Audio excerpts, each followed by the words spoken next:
Here we are in this holy place together, bearing witness as the two of you become man and wife. Understand as you join in heart and spirit, you begin another chapter in the book of life. Love is a circle that surrounds you. You can find it on the faces of your family and friends. Love, let it wrap its arms around you and guide you while you're traveling down the road.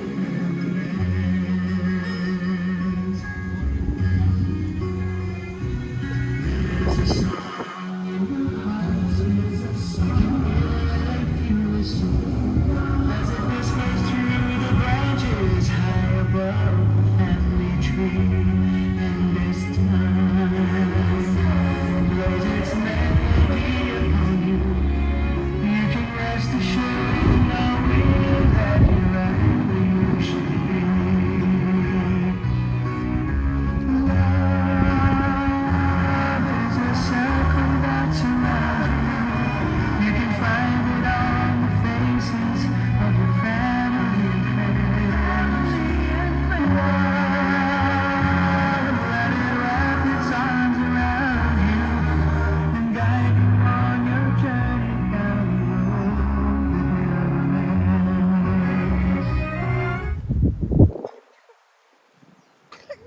Woo! You're fine. Hold on, mommy.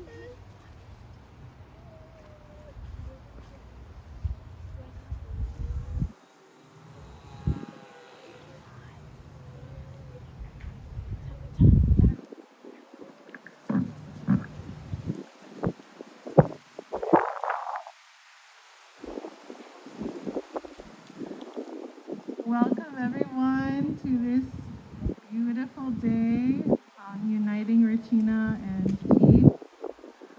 And just wanted to share with you folks a little bit about Baha'i marriage. Marriage is explicitly enjoined by Baha'u'llah. He writes,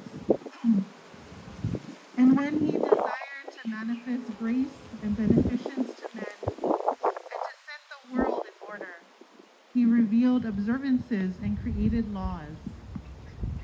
Among them, he established the law of marriage, made it as a fortress for well-being and salvation, and enjoined it upon us in that which was sent down out of the heaven of sanctity in his most holy book.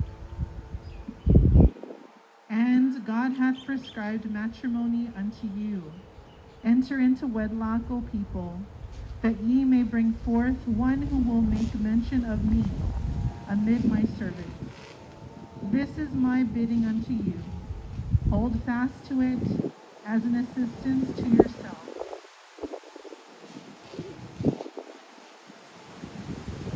Shoghi Effendi, who is the great-grandson of Baha'u'llah, explains in a letter written on his behalf that marriage is not obligatory, but that it is recommended to the believers by Baha'u'llah. Marriage is defined in the Baha'i faith as a union between two consenting adults, a man and a woman. Abdul Baha has stated in the following in this regard: Baha'i marriage is the commitment of the two parties one to the other, and their mutual attachment of mind and heart. Each must, however, exercise the utmost care to become thoroughly acquainted with the character of the other, that the binding covenant between them may be a tie that will endure forever. Their purpose must be this: to become loving companions and comrades, and at one with each other for time and eternity. The true marriage of Baha'is is this, that husband and wife should be united both physically and spiritually, that they may ever improve the spiritual life of each other and may enjoy everlasting unity throughout all the worlds of God. This is Baha'i marriage. In another tablet he has written, O ye two believers in God, the Lord, peerless is he, hath made woman and man to abide with each other in the closest companionship, and to be even as a single soul. They are two helpmates, two intimate friends, who should be concerned about the welfare of each other. If they live thus, they will pass through this world with perfect contentment, bliss, and peace of heart, and become the object of divine grace and favor in the kingdom of heaven. But if they do other than this, they will live out their lives in great bitterness, longing at every moment for death, and will be shamefaced in the heavenly realm.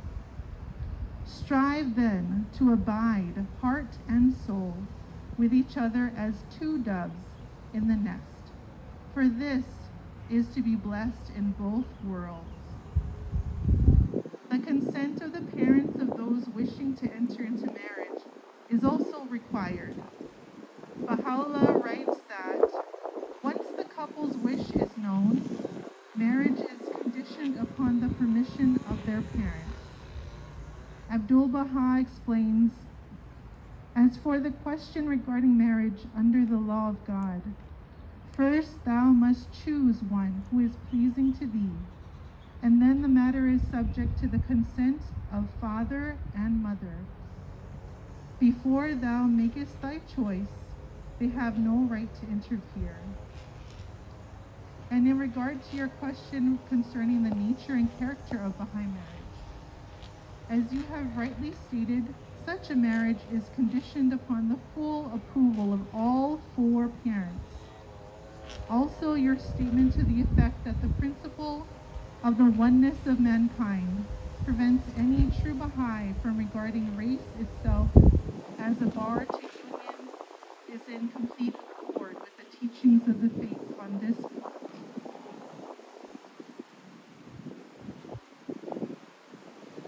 So with that, a little background on the Baha'i marriage, and just to share that I feel that both of them are definitely have grown spiritually and as deep friends, so they're on the right track.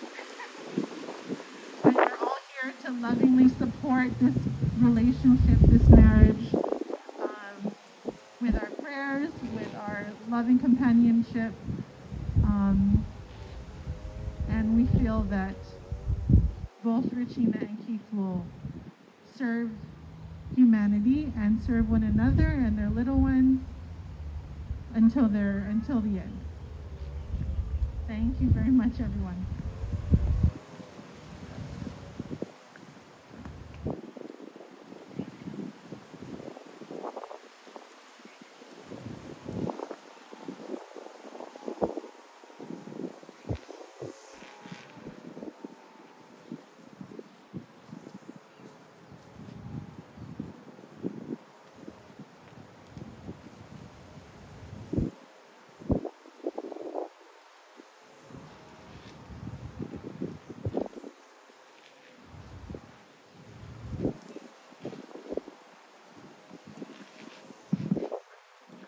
Okay, I'm gonna say a Baha'i prayer in Portuguese. Let's translate it.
God, my God, illumine the brows of thy true lovers, and support them with angelic hosts of certain child. Set firm their feet on thy straight path, and out of thine ancient bounty open before them the portals of thy blessing. For they are expanding on thy pathway what thou hast bestowed upon them, safeguarding thy faith, putting their trust in the remembrance of thee, offering up their hearts for love of thee, and withholding not what they possess in adoration for thy beauty, and in their search for ways to please thee. O my Lord, ordain for them a plenteous share, a destined recompense, and sure reward. Verily thou art the sustainer, the helper, the generous, the bountiful, the ever bestower.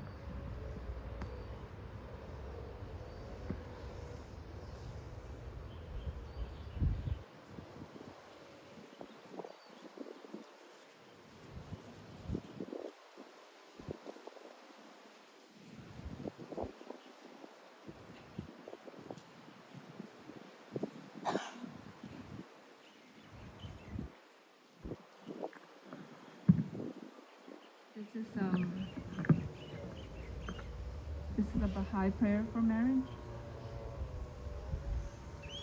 He is God, O peerless Lord.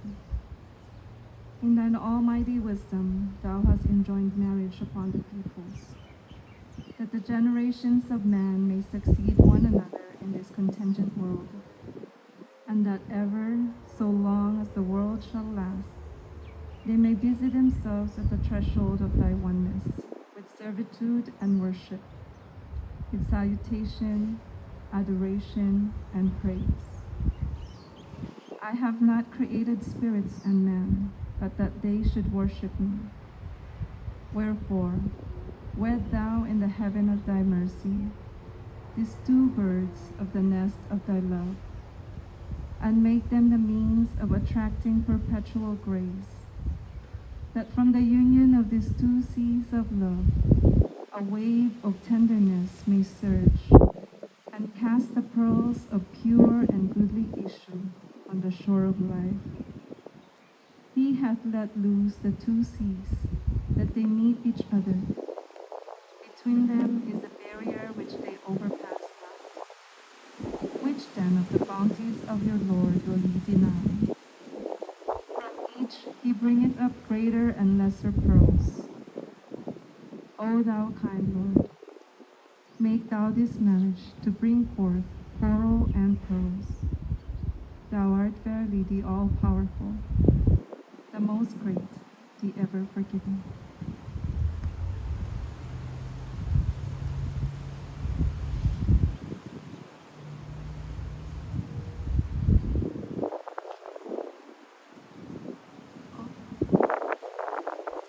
O Son of Man,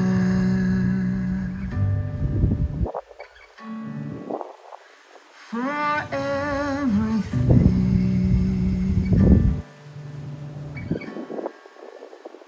there is a sign.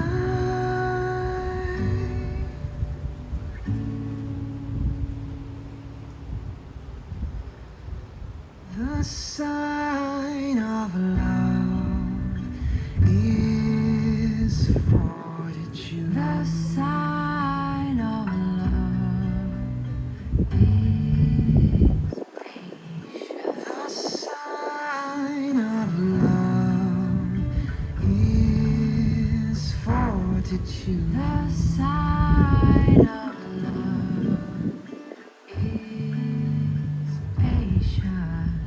Under my decree, under my trial, under my decree,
friends and family, everybody who's here. Mama, thank you guys for all that you guys do. Mama, thank you guys for being strong.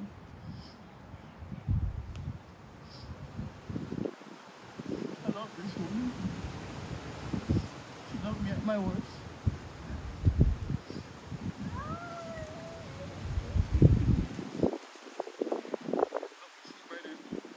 Days and better times. I'm blessed to marry this woman. Thank you guys again.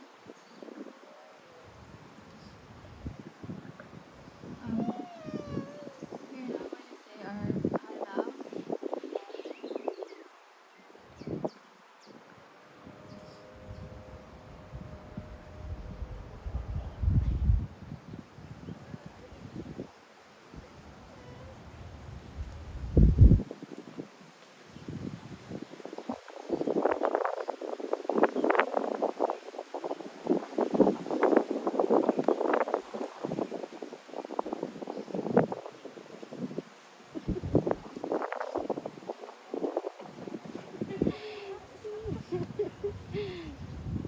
We will all verily abide by the will of God.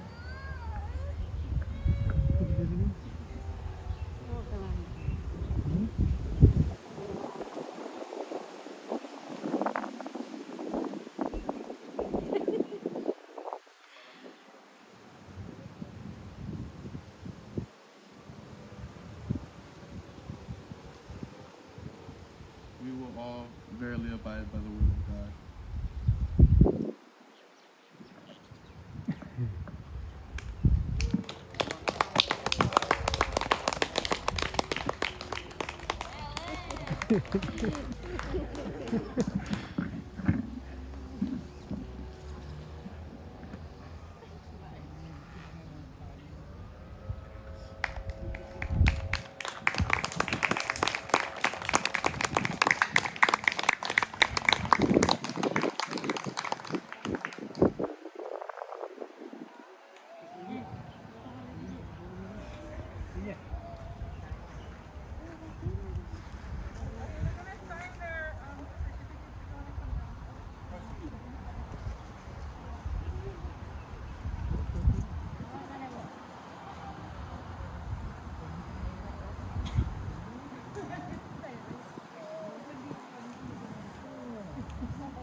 I had Carson as my witness. Come on, Boo, walk faster. Silence. Silence. You're the witness. Get over here. Mom? Where's the background music? I think it's like songs. Like silence.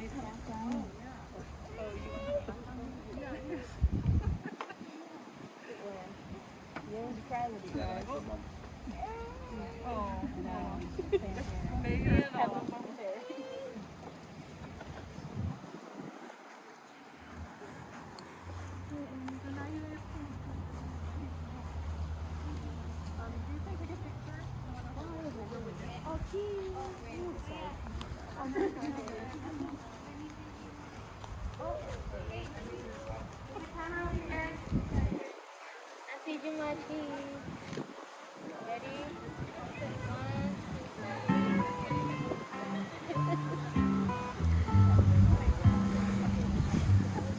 One.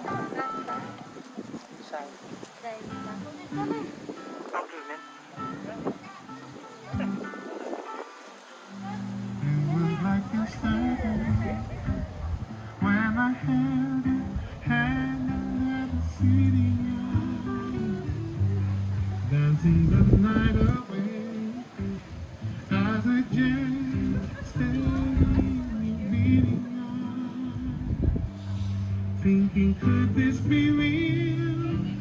That I found my perfect melody to my song. That's when we kissed. And then I asked you, have you ever sat and wondered what the birdies sing? Or how the sun leaves on horizon and I can see how we don't have that picture perfect kind of love. But I know one thing, I'm in love with my best friend. That's perfect to me.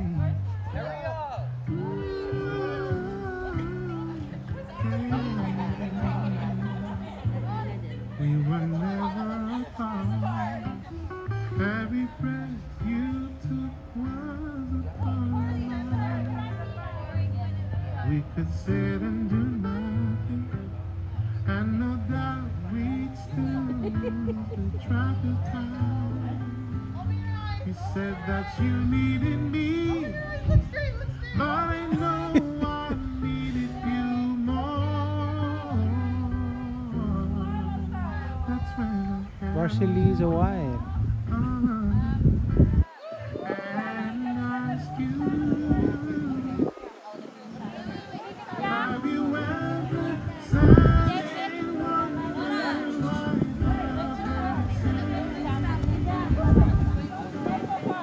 or how the sun leaves on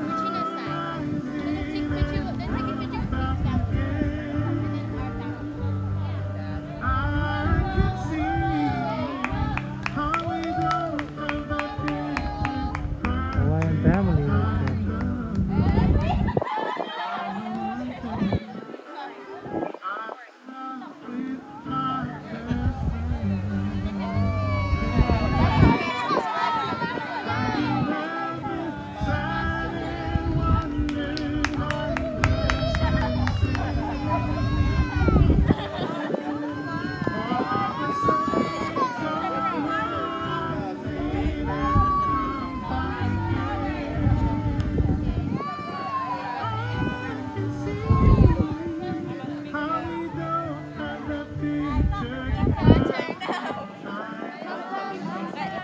Picture.